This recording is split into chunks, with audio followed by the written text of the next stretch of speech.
Assalamualaikum warahmatullahi wabarakatuh. Kami dari kelompok 7 ingin mempresentasikan jenis-jenis akad PT Bank BCA Syariah berdasarkan laporan tahunan PT Bank BCA Syariah tahun 2024.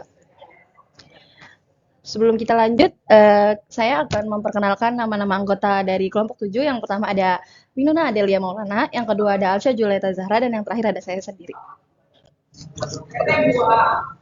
Lanjut untuk materi yang pertama, yaitu saya akan bahas di sini tuh ada akad murabahah. Jadi pengertian akad murabahah ini adalah sebuah transaksi jual beli di mana bank membeli sesuatu barang yang dibutuhkan nasabah, lalu menjualnya kembali kepada nasabah dengan harga jual yang sudah disepakati, termasuk margin keuntungan untuk bank. Nah, nasabah juga mengetahui harga pokok dan margin keuntungan tersebut secara transparan, tidak tertutup, tidak apa namanya, tidak tertutup-tutupi. Nah, dari awal transaksi. Nah, pembayaran juga biasanya dilakukan secara angsuran.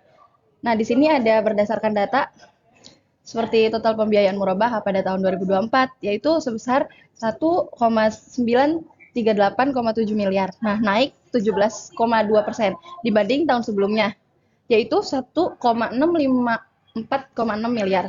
Nah, seterusnya seperti komposisi murabahah terhadap total pembiayaan BCAS adalah 18,1%. Terus murabahah menjadi akad terkedua setelah musyarakah. Terus yang selanjutnya produk murabahah di BCAS ini mencakup pembiayaan seperti KPR, KPRIB, KKBIB, dan Emas IB yang digunakan untuk menarik dan melayani nasabah baru. Nah, yang terakhir ini menyalurkan pembiayaan berdasarkan akad murabahah, akad salam, akad istina, dan bertentangan dengan prinsip syariah. Nah, selanjutnya di sini masih bahas akad murabahah. Jadi di sini tuh ada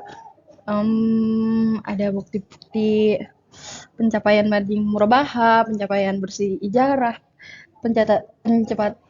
pencapatan bagi hasil mudharabah, pencapatan bagi hasil musyarakah. Nah, di sini tuh ada total semuanya.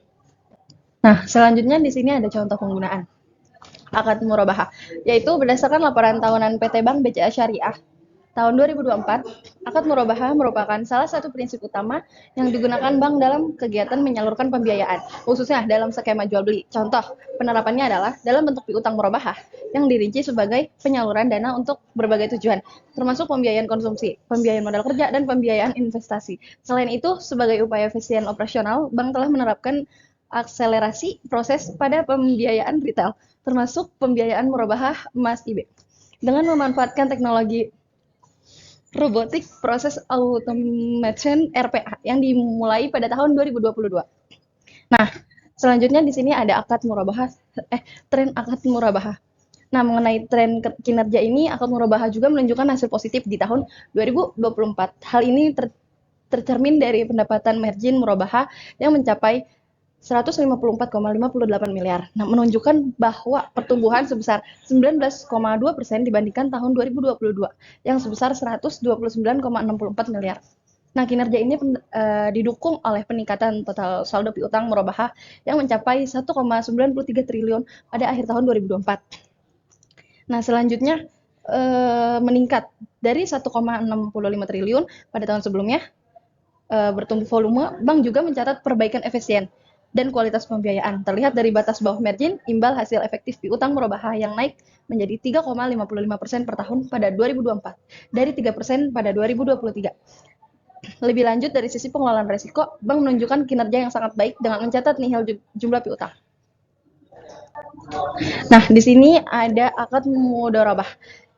Jadi akad mudharabah ini adalah kerjasama antara pemilik modal atau bisa dibilang sahibul ma'al dan pengelola usaha yaitu mudharib, di mana keuntungan usaha dibagi sesuai nisab, yaitu rasio bagi hasil yang disepakati oleh kedua belah pihak. Bila terjadi kerugian, maka ditanggung oleh pemilik modal selama bukan karena kelalaian pengelola. Nah, di sini berdasarkan data, yang pertama, total pembiayaan dengan akad mudharabah pada tahun 2024 sebesar 868,5 miliar, naik 14,2% dari tahun sebelumnya. Kedua, kontribusinya terhadap total pembiayaan sebesar 8,1%. Ketiga, jenis akad ini digunakan BCAS untuk pembiayaan usaha yang berbasis hasil profit sharing atau mendukung sektor produktif dengan prinsip syariah. Nah, BCAS ini menggunakan akad untuk pertama, pembiayaan modal kerja dan investasi produktif, khususnya pada sektor perdagangan atau usaha kecil menengah, yaitu UMKM. Yang kedua, dana yang diberikan menjadi modal usaha yang dikelola oleh nasabah. Nah, penghimpunan dana dalam bentuk investasi berupa deposito, tabungan, atau bentuk lainnya yang dipersamakan dengan itu berdasarkan akad mudharabah atau akad lain yang tidak bertentangan dengan prinsip syariah. Menyalurkan pembiayaan bagi hasil berdasarkan akad mudharabah, akad musyarakah, atau akad yang lainnya. Tidak prinsip syariah. Nah, di sini ada contoh penggunaan akad mudharabah. Berdasarkan data spesifik dari laporan tahunan PT Bank BCA Syariah tahun 2024, penerapan akad mudharabah menunjukkan contoh produk yang jelas dan disertai dengan tren kinerja keuangan yang positif. Dalam hal contoh produk akad mudharabah digunakan bank dalam fungsi penghimpunan dana yang menghasilkan dana syarikah temporer, di mana bank bertindak sebagai pengelola dana, yaitu mudrib. Produk-produknya meliputi giro mudharabah, tabungan mudharabah, dan deposit mudharabah. Selain itu, mudharabah juga diterapkan dalam penyaluran pembiayaan berupa pembiayaan mudharabah kepada nasabah, serta dalam penempatan dana pada lembaga keuangan lain melalui sertifikat investasi mudharabah antar bank, yaitu SIMA, di mana bank berperan sebagai pemilik modal, yaitu Sahibul Mal. Dan yang terakhir ini ada tren akad mudharabah. Mengenai tren kerja, mudharabah juga menunjukkan pertumbuhan yang kuat pada tahun 2024. Hal ini terlihat dari pendapatan bagi hasil mudharabah yang melonjak hingga 61,39 miliar, mencatat kenaikan sebesar 20,8% dibandingkan tahun sebelumnya. Nah, jadi di sini itu tren pertumbuhan ini diperkuat oleh peningkatan signifikan pada deposito mudharabah dari pihak berelasi yang mencapai 201,32 miliar, menunjukkan dukungan kuat dari entitas terkait dalam grup BCA.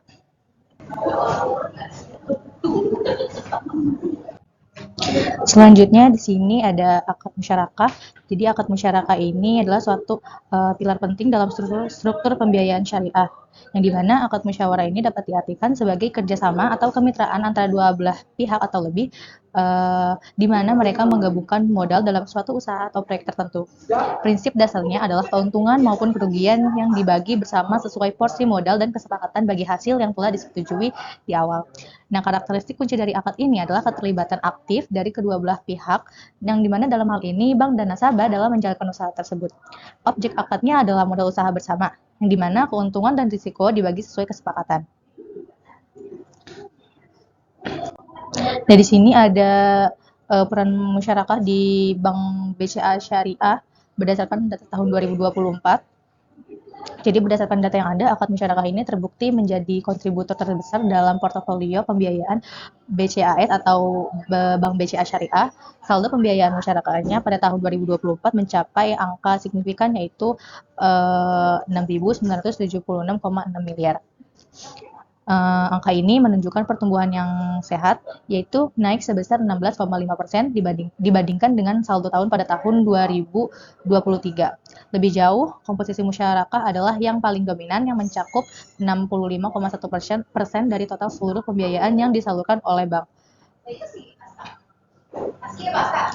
Tingginya dominasi ini memberikan kesimpulan strategis yang jelas. Yang pertama, data ini menunjukkan bahwa fokus BCAS atau Bank BCA Syariah ini adalah pada pembiayaan berbasis kemitraan dan produktif atau bagi hasil, alih-alih pembiayaan berbasis jual beli murni seperti murabaha. Yang kedua, BCAS ini menjadi akad musyarakah sebagai dasar pembiayaan untuk kerjasama usaha di sektor-sektor besar, terutama dalam perdagangan besar, industri, dan proyek komersial, yang dimana ini menegaskan bahwa BCAS aktif mendukung sektor real melalui skema bagi hasil yang adil. Dengan demikian, musyarakah bukan hanya sekedar akad, tetapi juga merupakan fondasi utama yang membentuk strategi pembiayaan dan mendukung pertumbuhan bisnis Bank BCA Syariah.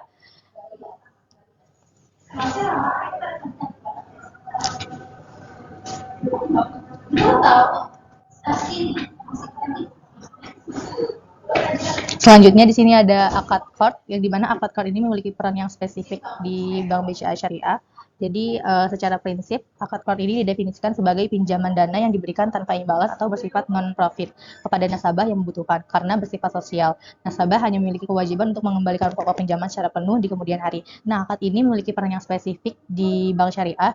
Jadi BCAS pada umumnya menggunakan akad qard untuk keperluan sosial atau sebagai pembiayaan jangka pendek seperti memberikan bantuan keuangan jangka pendek atau pinjaman talangan kecil misalnya untuk pegawai atau nasabah yang membutuhkan dana sementara.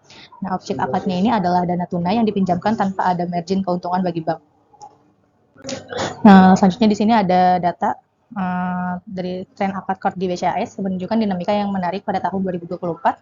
Saldo pembiayaan qard ini tercatat sebesar Rp 4,1 miliar, namun angka ini menunjukkan penurunan signifikan yang dimana jika kita bandingkan dengan tahun sebelumnya, saldo ini turun sebesar 69,9% dari yang sebelumnya 13,5 miliar. Meskipun terjadi penurunan tajam dalam saldo nominalnya, yang terpenting untuk dipahami adalah komposisi akad ini sangat kecil, yaitu hanya 0,1% dari total pembiayaan BCAS secara keseluruhan. Dari data ini kita dapat menarik kesimpulan yang tegas mengenai peran akad qard di Bank BCA Syariah ini. Dengan porsi yang hanya 0,1%, jelas bahwa peran akad qard di BCA ini lebih bersifat pelengkap dan sosial. Akad ini bukan hanya fokus utama dari portofolio pembiayaan komersial bank yang didominasi oleh akad seperti murabahah, ijarah, dan masyarakat. Nah, fungsi utamanya ini adalah sebagai alat untuk menjalankan prinsip kebajikan atau tabaruk dan membantu likuiditas nasabah yang bersifat darurat atau jangka pendek.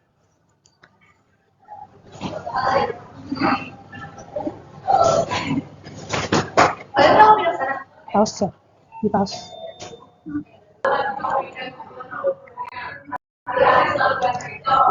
Di sini yang pertama ada akad ijarah. Jadi akad ijarah itu akad pemindahan hak guna atas manfaat suatu aset dari bank kepada nasabah melalui pembayaran sewa dalam jangka waktu tertentu. Jadi BCA Syariah ini menggunakan akad ini dalam bentuk ijarah muntahiyah bin tamlik untuk bisa menyalurkan pembiayaan sewa atau leasing pada aset produktif maupun konsumtif. Di sini ada gambar mengenai tren pertumbuhan pendapatan. Jadi kalau dilihat di sini akad ijarahnya menunjukkan tren kinerja yang dimana sangat agresif. Di sini ada pendapatan bersih ijarah BCA yang mencatat pertumbuhan tertinggi dibandingkan dengan akad yang lain. Jadi secara nominal pendapatan ini pertumbuhannya itu lebih tertinggi dibandingkan dengan yang lain, melompat sebesar 90,7% dan meningkat dari 45,0 miliar pada tahun 2023 menjadi 85,7 miliar di tahun 2024. Jadi peningkatan ini tuh membuat kontribusi ijarah itu dari 7,1% jadi 10,7% dari total pendapatan pembiayaan bank. Lalu di sini ada komposisi aset yang diperoleh dari akad ijarah. Jadi di sini bisa dilihat pertumbuhan ini sangat pesat dan didukung oleh peningkatan di mana total nilai aset yang diperoleh untuk ijarah itu total aset bersihnya itu melonjak dari 596,5 miliar di tahun 2023 jadi 928,735 miliar di tahun 2024. Jadi komposisi asetnya ini menunjukkan kalau ijarah BCA Syariah itu difokuskan untuk pembiayaan aset kapital besar yang bisa mencerminkan pembiayaan sektor yang produktif.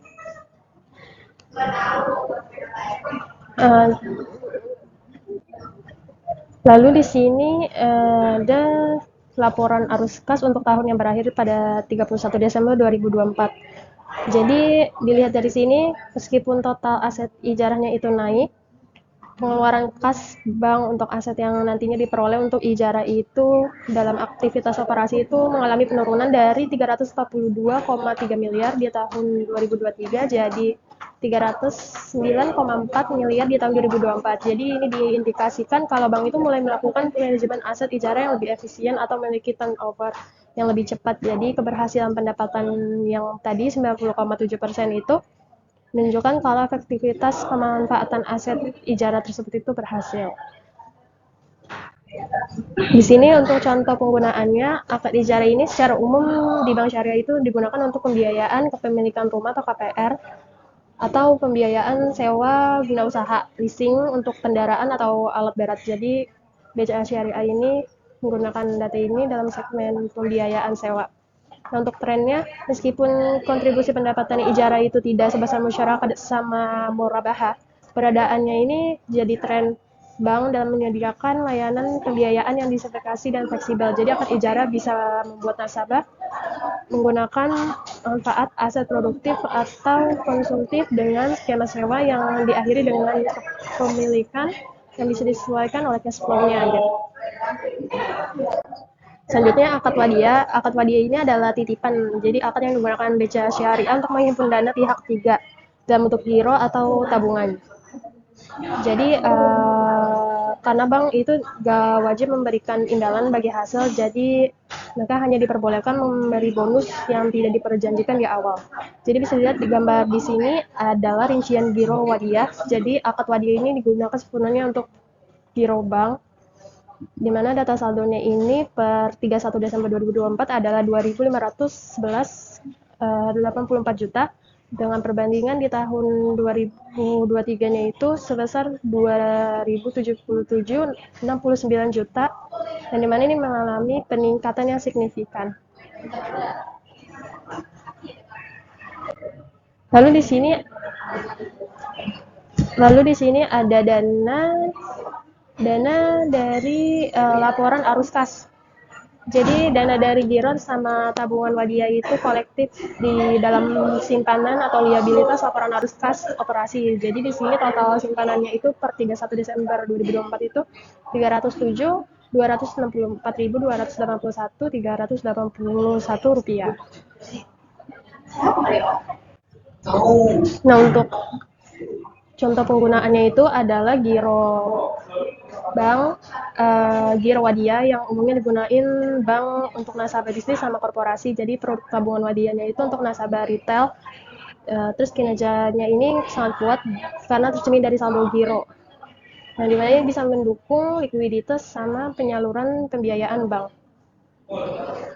Untuk trennya, di sini yang pertama ada pertumbuhan kuat, jadi DPK dan pihak ketiga. Dengan akad wadiah, giro, dan tabungan ini menunjukkan kalau tren perubahan pertumbuhan itu sangat kuat dan konsisten dengan strategi bank untuk bisa memperbesar porsi dana yang murah. Jadi seperti itu. Untuk tren yang kedua adalah pilar pendanaan. Jadi akad wadiah ini sangat vital karena menyediakan sumber pendanaan yang stabil, terus juga berbiaya yang rendah, terus pemberian bonus secara sukarela yang dimana ini bukan imbal hasil wajib, tapi bisa digunakan bank untuk bisa menyalurkan pembiayaan berprinsip bagi hasil seperti mudharabah dan musyarakah, dan juga jual beli seperti murabahah dengan margin yang kompetitif. Sekian dari kelompok kami, kurang lebihnya mohon maaf. Wassalamualaikum warahmatullahi wabarakatuh.